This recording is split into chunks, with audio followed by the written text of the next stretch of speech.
The air that night was heavy, thick as water, clinging to my skin like a shroud. The usual chorus of the forest was gone. Even the insects were silent, as if holding their breath in anticipation of something dreadful. I'd come down to the lake, drawn by the unsettling stillness. Under the cold silver eye of the full moon, the surface was a perfect mirror, reflecting a sky full of indifferent stars. It was beautiful, but a dead kind of beautiful. And then, the mirror shattered. It started with a ripple, a subtle disturbance that spread outwards from the center of the lake. But it wasn't a fish or a falling branch. The water churned, bubbling as if boiled from below. Slowly, something broke through the surface. First, a head, elongated, with a snout full of needle-like teeth that glinted in the moonlight. Its jaws were wrong, too wide, too predatory. Then its eyes opened, two glowing yellow orbs that cut through the darkness and seemed to stare right into my soul.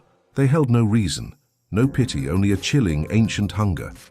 It rose from the water, shedding the lake like a second skin. It just kept coming up, taller and taller, until it stood at its full height on the shore, easily 2 meters tall. It was a grotesque fusion of man and beast, a nightmare given flesh. The moonlight sculpted its powerful, warped muscles. Its arms were too long, ending in claws that scraped against the wet sand. I couldn't move, couldn't breathe. My mind was screaming, but my body was frozen in sheer primal terror. This was the creature from the old stories, the one the village elders warned about in hushed, frightened tones, the one I never believed in.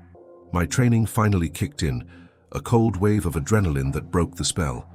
My hand, trembling, went to the holster on my hip. The revolver felt small and useless against such a monstrosity. Silver rounds. That's what the legend said. I raised the gun, my sights wavering on the thing's massive chest. It hadn't moved. It just stood there watching me as if savoring my fear. I squeezed the trigger. The shot was deafening in the silence. A second shot, a third. Black blood, thick as tar, splattered onto the white sand.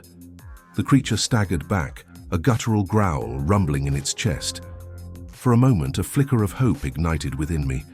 Maybe it wasn't invincible, but then it looked down at its wounds, then back at me. And it smiled, a wide, terrifying smile that stretched its jaws impossibly far, revealing rows of glistening fangs.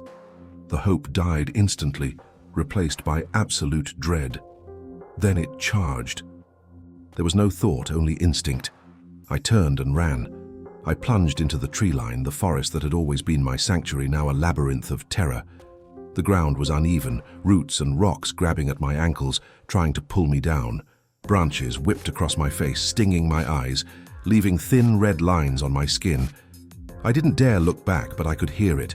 The sound of its pursuit was unnatural. Sometimes it was the heavy, thudding gait of a biped, crashing through the undergrowth. At other times it dropped to all fours, the sound changing to a terrifyingly fast, rhythmic gallop. Much faster than any man could run, it was toying with me.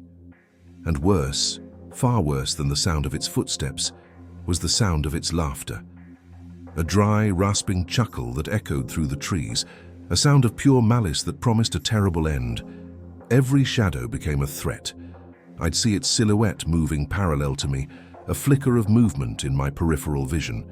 The glint of its yellow eyes would flash between the tree trunks, first on my left, then suddenly on my right. It was herding me, guiding me somewhere. The old watchtower. It stood on the rise ahead, a dark spire against the moonlit sky. My last, desperate hope. My lungs were on fire, my legs screaming in protest, but I pushed harder, fueled by a fear so profound it was almost a physical force. The tower door was just ahead, 20 meters, 10. I could hear its heavy breathing right behind me, feel the heat of its body. I threw myself against the old wooden door, fumbling with the iron latch. It slammed shut behind me with a deafening boom, just as a heavy weight crashed against it from the other side. The entire structure shuddered. Panting, gasping for air, I slid the heavy iron bolt across and looped the thick chain into its bracket. The wood groaned under another impact, splintering slightly. I backed away, pressing myself against the far wall, my heart hammering against my ribs like a trapped bird. The impact stopped. Silence descended again. a heavy, listening silence that was somehow more terrifying than the noise. I held my breath, straining to hear anything over the blood pounding in my ears. And then it came.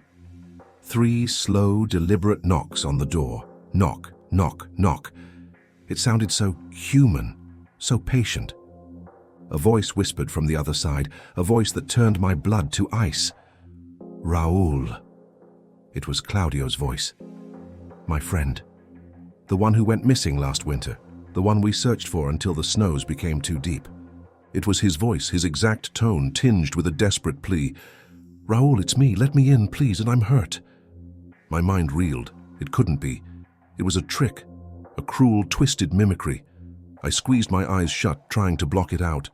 Then another voice joined his, a woman's whisper, soft and filled with sorrow. It's so cold out here. Please let me in, Raoul. Denise, my cousin, who had vanished by this very lake 5 years ago. Her voice was just as I remembered it, a phantom from a past I had tried to bury. I slid down the wall, covering my ears with my hands, rocking back and forth. No, no, no, I muttered to myself. It wasn't them. It was the thing, the monster. It was speaking with the voices of the dead, using my own grief as a weapon to break me. It was a foul, unspeakable violation. The whispers grew more insistent, overlapping, pleading, crying. Their voices echoed in my head, a chorus of phantoms clawing at the inside of my skull. The door began to tremble again, not from impacts, but from a low, powerful vibration. A deep growl vibrated through the wood, through the stone floor and up into my bones. The whispers faded, replaced by that single, dominant sound of pure, predatory intent. I scrambled up the ladder to the top of the tower, my hands slipping on the worn rungs. I needed to see it, to face it. From the top, I looked down. It was standing at the base of the tower, head tilted back, those terrible yellow eyes fixed on me. It wasn't trying to break down the door anymore. It was just watching, waiting. It knew it had all the time in the world, all. The moon was high and the night was long. I crawled over to my pack in the corner, my movements slow and deliberate. The fear was still there, a cold knot in my stomach, but something else was solidifying over it, a grim resolve. This thing had taken people I cared about. It had hunted me, terrorized me, and desecrated the memory of my dead. It would not have me cowering in the dark. I pulled out my journal and a pen, my hand still shaking as I found a fresh page. The candle flame flickered, casting long dancing shadows on the stone walls. I started to write, my words a frantic testament to the horrors of this night. I had to leave a record, a warning. The air that night was heavy, I began. I wrote it all down. The lake, the creature rising from the water, the chase through the woods, the voices of the dead.